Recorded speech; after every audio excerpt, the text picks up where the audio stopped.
আজ সকাল সকাল উঠে পড়েছি, কারণ আজকে ছিল আমাদের মর্নিং শিফট। আর দেখতে পাচ্ছ এখানে আমাদের লুচি তরকারি আর সঙ্গে ছিল চা। আর এখানে আমরা সবাই খেতে চলে এসেছি। আর এত সকাল সকাল কারা পোস্টিংয়ে যায় ভাই। তারপরে তো এখানে বাসের জন্য দাঁড়িয়ে আছি, এমনিতেই ঠান্ডা, তারপরে বাস কাকুটাও আসছে না, মানে টাইমে টাইমে আসবেই না।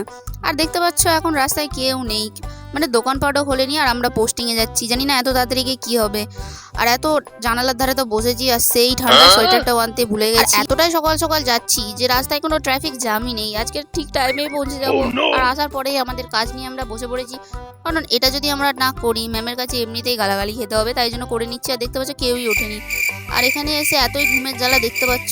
আর এখানে সূর্যের আলো আসছে বলে উপায় দেখতে পাচ্ছ, ছাতা দিয়ে মুখে চাপা দিয়ে দিয়েছে। আমারও ঘুম পাচ্ছে, কিন্তু কি আর করা যাবে, আমি গাল খেতে চাই না গাইস, কিন্তু আমারও খুব ঘুম পাচ্ছে। তারপর এখানে আমার বাচ্চা মানে পেশেন্টের বাচ্চাকে ঘুম পাড়াচ্ছিলাম। নেক্সট একটা আন্টি এসেছিলো বিপি চেক করার জন্য, সেটাও আমি তাড়াতাড়ি এখানে সেরে নিচ্ছিলাম। তারপরে আমাদের সব কাজ হয়ে গেছিলো ডান, যেটা আমরা খুবই খুশি।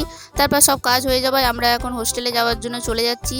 আর এই রাস্তাটা তো গাইজ এত গন্ধ কি বলবো। আর এখানে ঘোড়াগুলো দেখতে পাচ্ছ, ঘোড়াগুলো যতটাই না সুন্দর তার আশেপাশের গন্ধটা আরও ভালো। আর এটা দেখতে পাচ্ছ একটা পুরনো ঘোড়ার গাড়ি। ও গাড়ির কথা বলতে মনে পড়লো, আমাকেও তো আমার বাসের জন্য যেতে হবে, নাই তো আমাকে ফেলেই সবাই চলে যাবে গাইজ। আর দেখতে পাচ্ছ এখন সবাই চলে আসছে, আমি একটু বেশি তাড়াতাড়ি চলে এসেছিলাম, কি আর করা যাবে, বাসের সাইডে সিটে তো বসতে হবে। আর এখানে আমরা এখন সবাই বাস ধরবো বলে দাঁড়িয়ে আছি। আরে বাস কোথায় চলে যায়, দেখতে পাচ্ছ বাস ওই দিকে চলে যাচ্ছে। ও আচ্ছা, বাসটা ওই দিক থেকে আর কি ঘুরিয়ে আনছে। তো চলো বাসটা আসুক। আর প্রতিদিন এই বাসের সিট ধরাটা একটা যুদ্ধের মতো, মানে বাসের সাইডে জানালার ধারে কে বসবে, এইটা মানে আমাদের একটা যুদ্ধর সমান। তো দেখবে এক্ষুনি কি হবে।